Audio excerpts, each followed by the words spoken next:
you. Thank you, everyone. Thank you. Thank you. Thank you. Thank you all.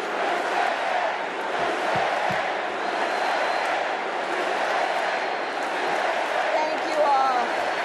Okay, we got to get to some business. We got to get to some business. Okay, thank you all. Okay. Thank you, thank you, thank you, thank you, thank you, thank you, thank you, please, thank you, please, thank you so very much. Thank you, everyone. Thank you, everyone. Thank you. Okay, let's get to business. Let's get to business. All right. So let me start by thanking my most incredible husband, Doug, for being an incredible partner to me, an incredible father to Cole and Ella, and happy anniversary, Dougie. I love you so very much. To our President Joe Biden, when I think about the path that we have traveled together, Joe, I am filled with gratitude.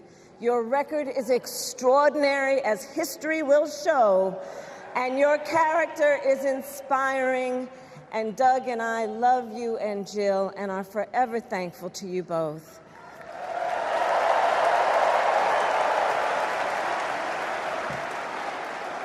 And to Coach Tim Walz,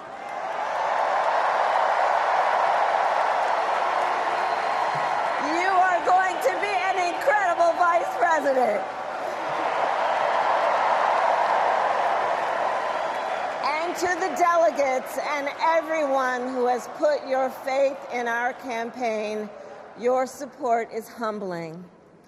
So, America, the path that led me here in recent weeks was no doubt unexpected.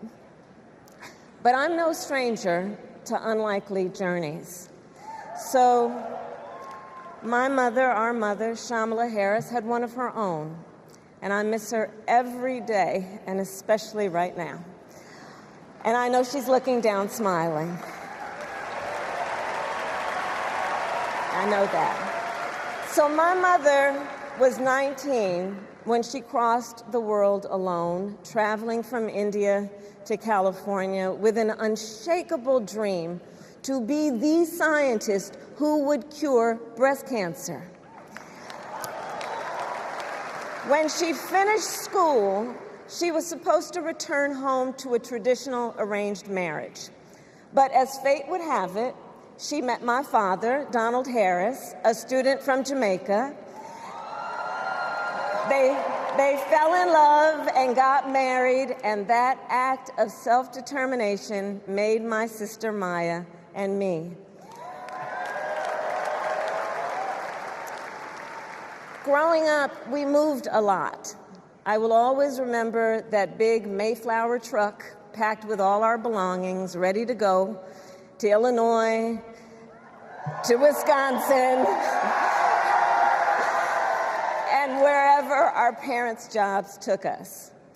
My early memories of our parents together are very joyful ones.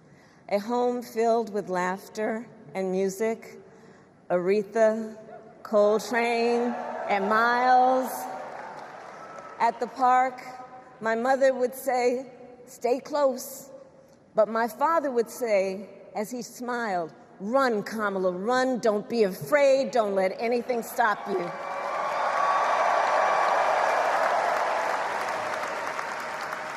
From my earliest years, he taught me to be fearless. But the harmony between my parents did not last. When I was in elementary school, they split up, and it was mostly my mother who raised us. Before she could finally afford to buy a home, she rented a small apartment in the East Bay. In the Bay, you either live in the hills or the flatlands. We lived in the flats, a beautiful working-class neighborhood of firefighters, nurses, and construction workers. who tended their lawns with pride. My mother, she worked long hours, and like many working parents, she leaned on a trusted circle to help raise us. Mrs. Shelton, who ran the daycare below us and became a second mother. Uncle Sherman, Aunt Mary, Uncle Freddie, Auntie Chris. None of them family by blood, and all of them family by love.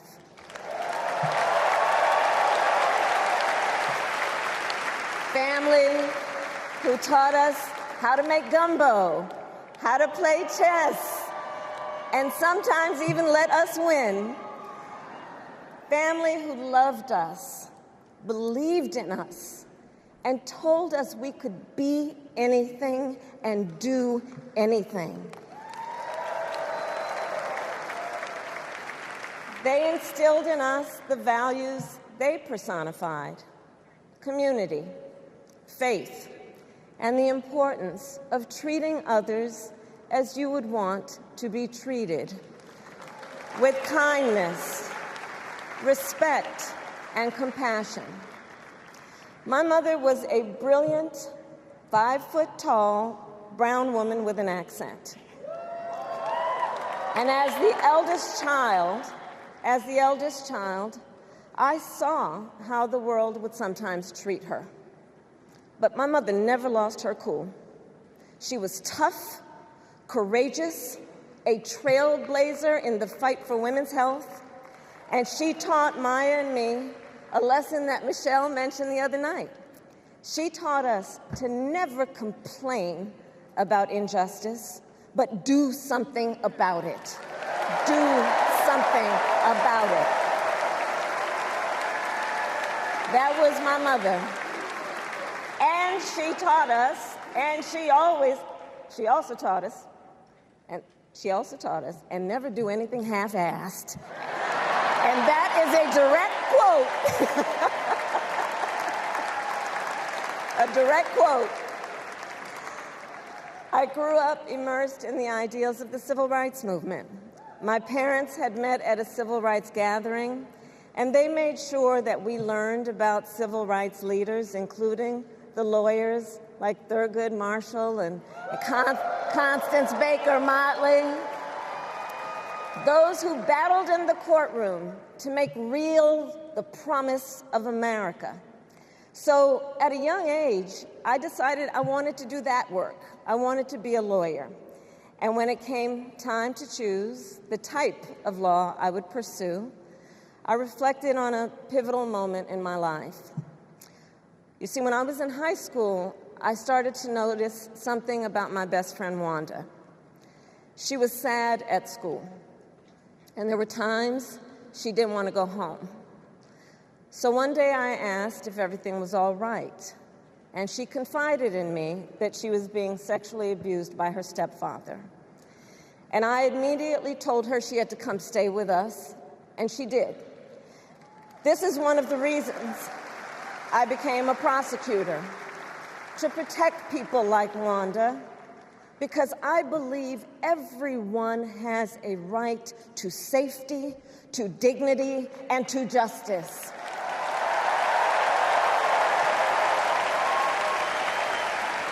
As a prosecutor, when I had a case, I charged it not in the name of the victim, but in the name of the people. For a simple reason. In our system of justice, a harm against any one of us is a harm against all of us.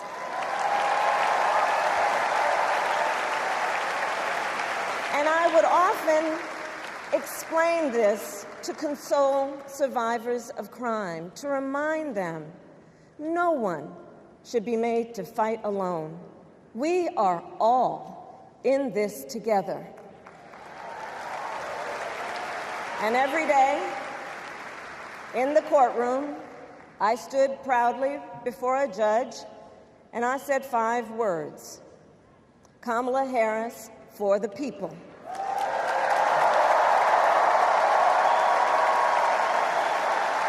And to be clear, And to be clear, my entire career, I've only had one client, the people. And so, on behalf of the people, on behalf of every American, regardless of party, race, gender, or the language your grandmother speaks, on behalf of my mother and everyone who has ever set out on their own unlikely journey, on behalf of Americans like the people I grew up with, people who work hard, chase their dreams, and look out for one another, on behalf of everyone whose story could only be written in the greatest nation on earth, I accept your nomination to be President of the United States of America.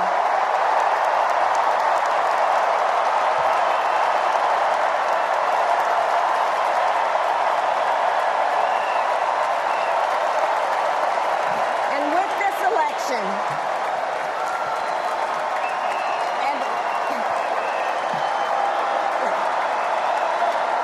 with this election, our nation with this election has a precious, fleeting opportunity to move past the bitterness, cynicism, and divisive battles of the past, a chance to chart a new way forward.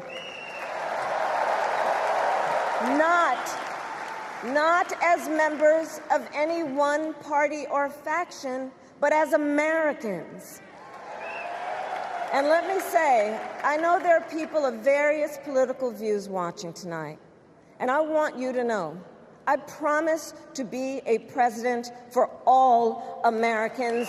You can always trust me to put country above party and self, to hold sacred America's fundamental principles, from the rule of law to free and fair elections to the peaceful transfer of power.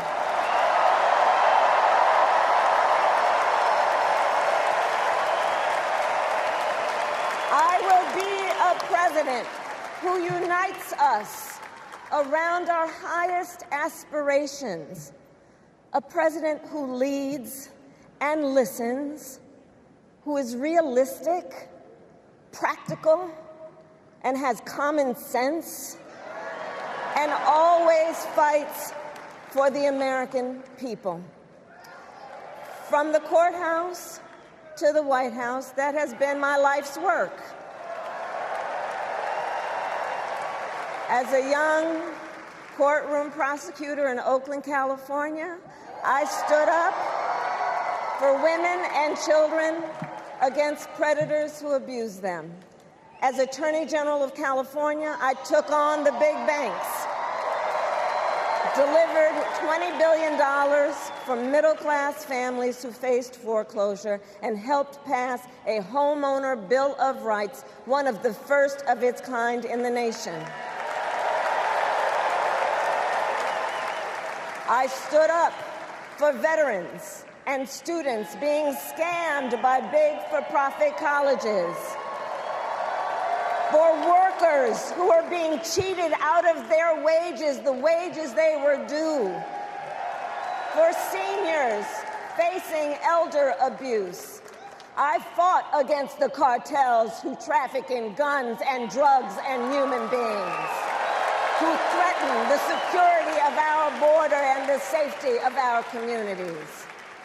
And I will tell you, these fights were not easy, and neither were the elections that put me in those offices.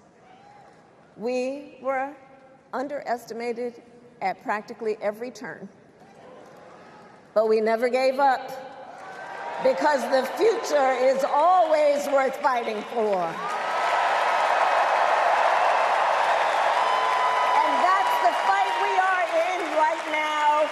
fight for America's future.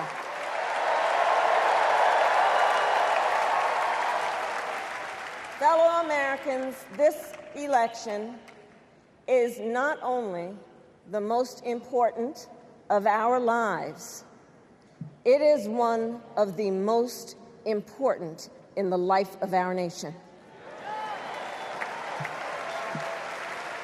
In many ways, Donald Trump is an unserious man. But the consequences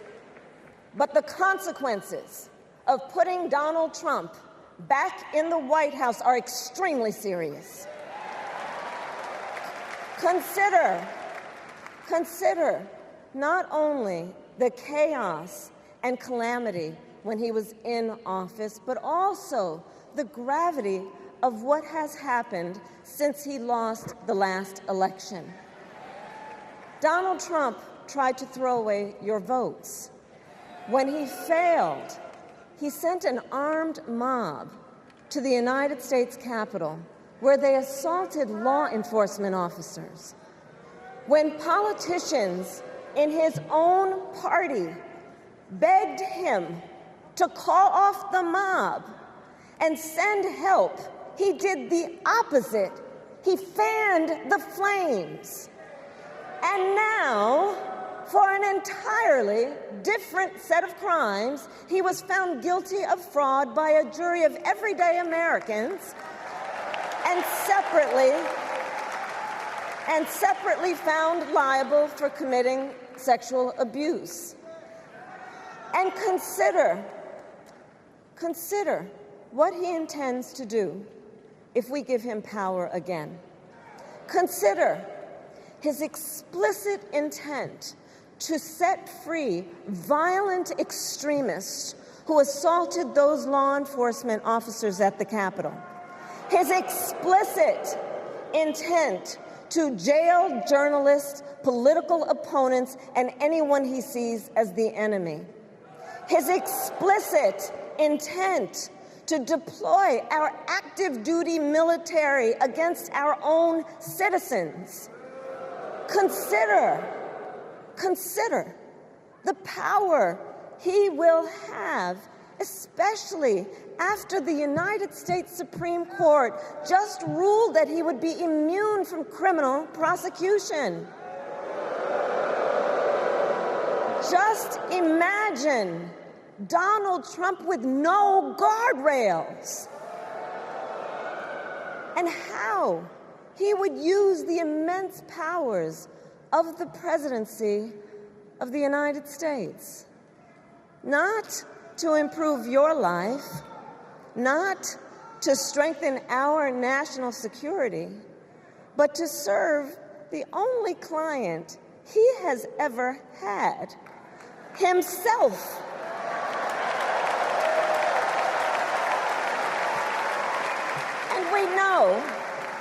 And we know what a second Trump term would look like. It's all laid out in Project 2025, written by his closest advisors, and its sum total is to pull our country back to the past. But America, we are not going back. We are not going back.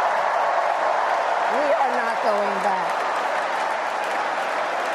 We are not going back to when Donald Trump tried to cut Social Security and Medicare.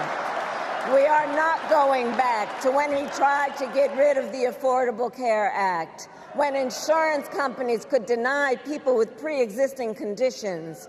We are not going to let him eliminate the Department of Education that funds our public schools.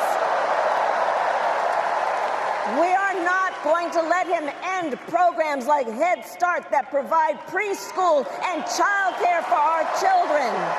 America, we are not going back.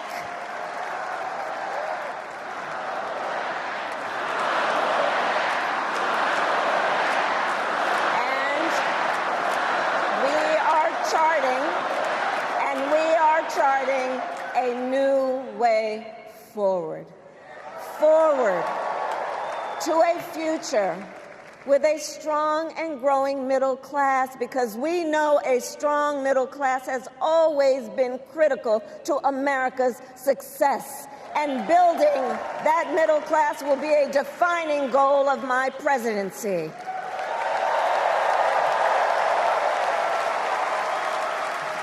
And I'll tell you, this is personal for me. The middle class is where I come from. My mother kept a strict budget. We lived within our means, yet we wanted for little. And she expected us to make the most of the opportunities that were available to us and to be grateful for them. Because, as she taught us, opportunity is not available to everyone. That's why we will create what I call an opportunity economy where everyone has the chance to compete and a chance to succeed. Whether you live in a rural area, small town, or big city. And as president, I will bring together labor and workers and small business owners and entrepreneurs and American companies to create jobs, to grow our economy, and to lower the cost of everyday needs like health care and housing and groceries. We will provide access to capital for small business owners and entrepreneurs and founders. And we will end America's housing shortage and protect Social Security and Medicare.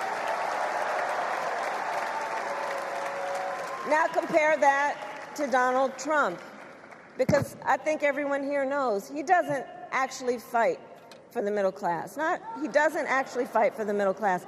Instead, he fights for himself and his billionaire friends. And he will give them another round of tax breaks that will add up to $5 trillion to the national debt. And all the while, he intends to enact what in effect is a national sales tax, call it a Trump tax, that would raise prices on middle-class families by almost $4,000 a year. Well, instead of a Trump tax hike, we will pass a middle-class tax cut that will benefit more than 100 million Americans.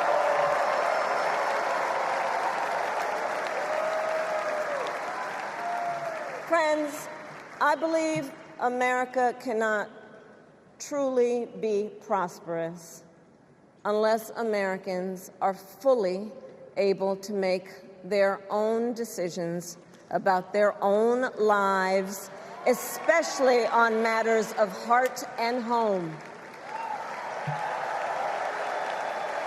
But tonight, in America, too many women are not able to make those decisions. And let's be clear about how we got here. Donald Trump handpicked members of the United States Supreme Court to take away reproductive freedom. And now he brags about it. In his words, quote, "I did it and I'm proud to have done it," end quote.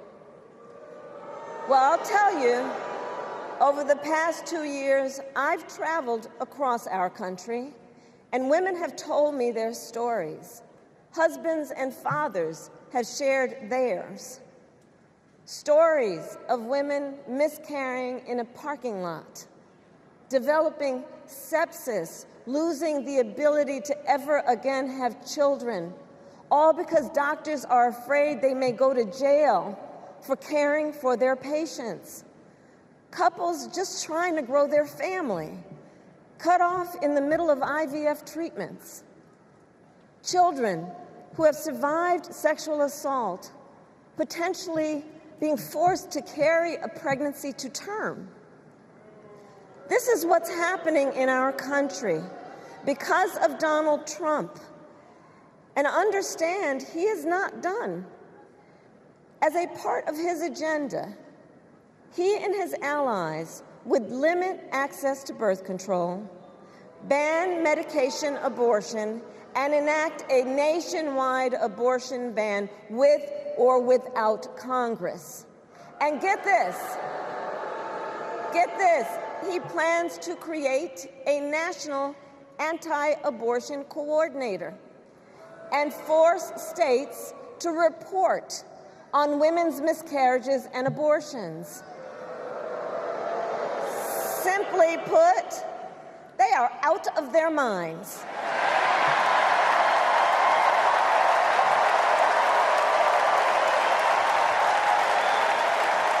And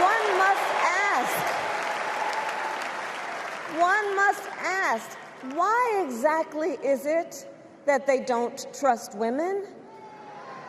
Well, we trust women. We trust women. And when Congress passes a bill to restore reproductive freedom, as President of the United States, I will proudly sign it into law.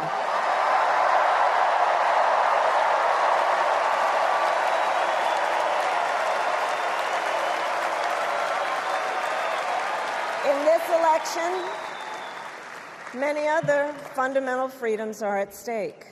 The freedom to live safe from gun violence in our schools, communities, and places of worship. The freedom to love who you love openly and with pride. The freedom to breathe clean air and drink clean water and live free from the pollution that fuels the climate crisis.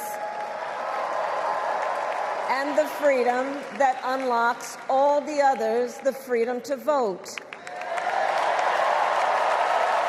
With this election, we finally have the opportunity to pass the John Lewis Voting Rights Act and the Freedom to Vote Act.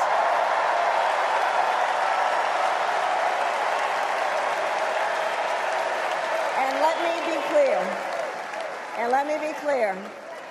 After decades in law enforcement, I know the importance of safety and security, especially at our border. Last year, Joe and I brought together Democrats and conservative Republicans to write the strongest border bill in decades. The Border Patrol endorsed it. But Donald Trump believes a border deal would hurt his campaign. So he ordered his allies in Congress to kill the deal. Well, I refuse to play politics with our security, and here is my pledge to you. As president, I will bring back the bipartisan border security bill that he killed, and I will sign it into law. I know we can live up to our proud heritage as a nation of immigrants and reform our broken immigration system. We can create an earned pathway to citizenship and secure our border.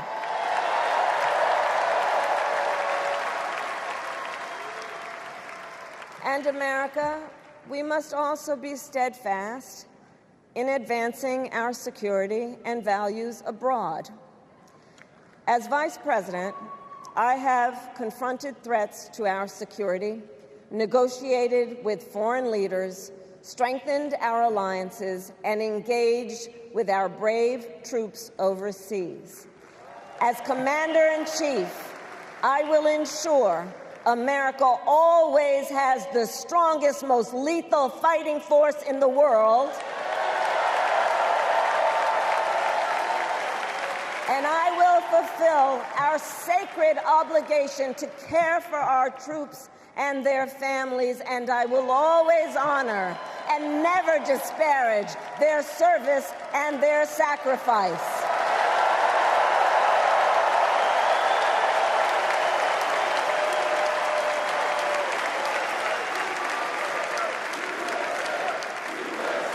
I will make sure that we lead the world into the future future on space and artificial intelligence, that America, not China, wins the competition for the 21st century, and that we strengthen, not abdicate, our global leadership. Trump, on the other hand, threatened to abandon NATO.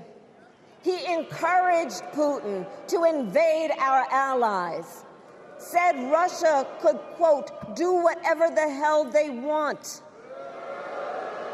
5 days before Russia attacked Ukraine, I met with President Zelensky to warn him about Russia's plan to invade. I helped mobilize a global response, over 50 countries, to defend against Putin's aggression. As president, I will stand strong with Ukraine and our NATO allies.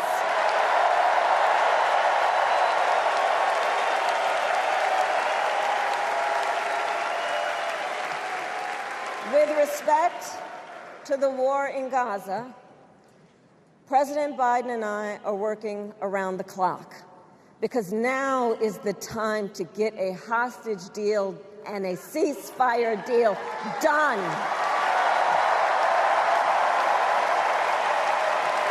And let me be clear, I will always stand up for Israel's right to defend itself, and I will always ensure Israel has the ability to defend itself, because the people of Israel must never again face the horror that a terrorist organization called Hamas caused on October 7, including unspeakable sexual violence and the massacre of young people at a music festival. At the same time, what has happened in Gaza over the past 10 months is devastating. So many innocent lives lost. Desperate, hungry people fleeing for safety over and over again. The scale of suffering is heartbreaking. President Biden and I are working to end this war such that Israel is secure, the hostages are released, the suffering in Gaza ends, and the Palestinian people can realize their right to dignity, security, freedom, and self-determination.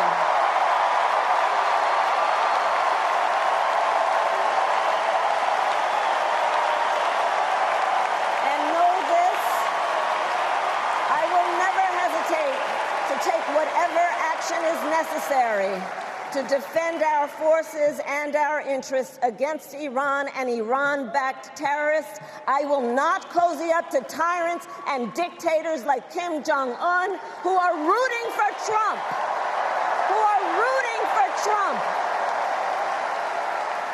Because, you know, they know he is easy to manipulate with flattery and favors. They know Trump won't hold autocrats accountable because he wants to be an autocrat himself. And as president, I will never waver in defense of America's security and ideals, because in the enduring struggle between democracy and tyranny, I know where I stand and I know where the United States belongs.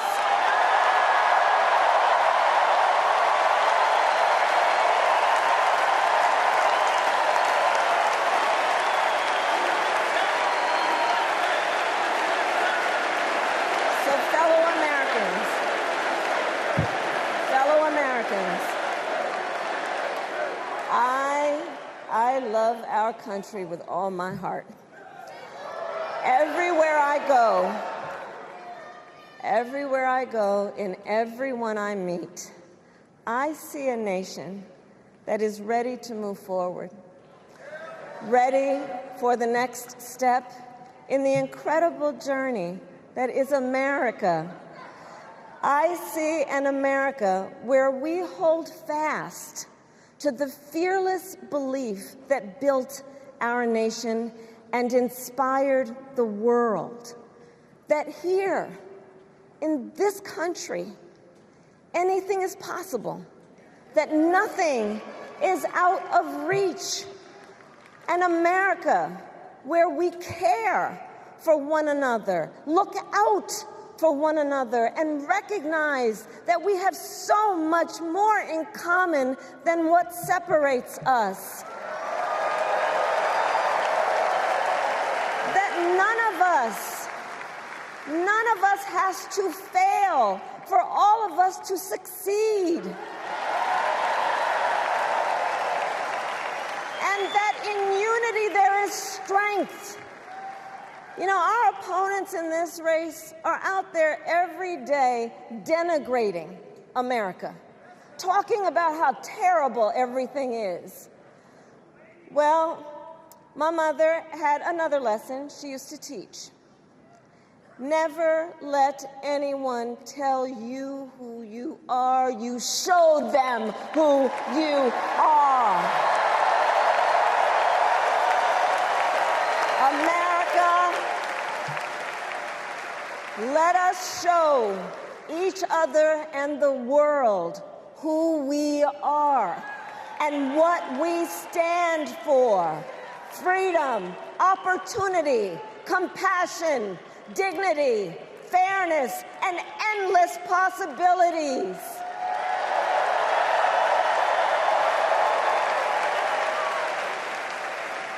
We are the heirs to the greatest democracy in the history of the world.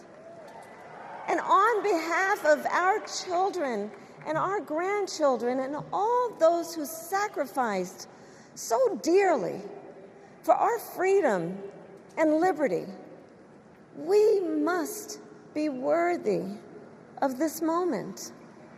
It is now our turn to do what generations before us have done, guided by optimism and faith, to fight for this country we love, to fight for the ideals we cherish, and to uphold the awesome responsibility that comes with the greatest privilege on earth, the privilege and pride of being an American.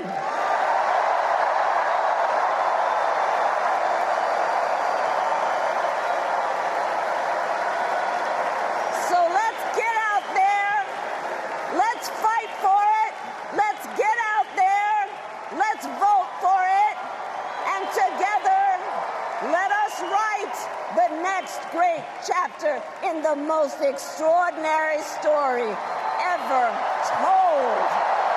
Thank you. God bless you, and may God bless the United States of America. Thank you all.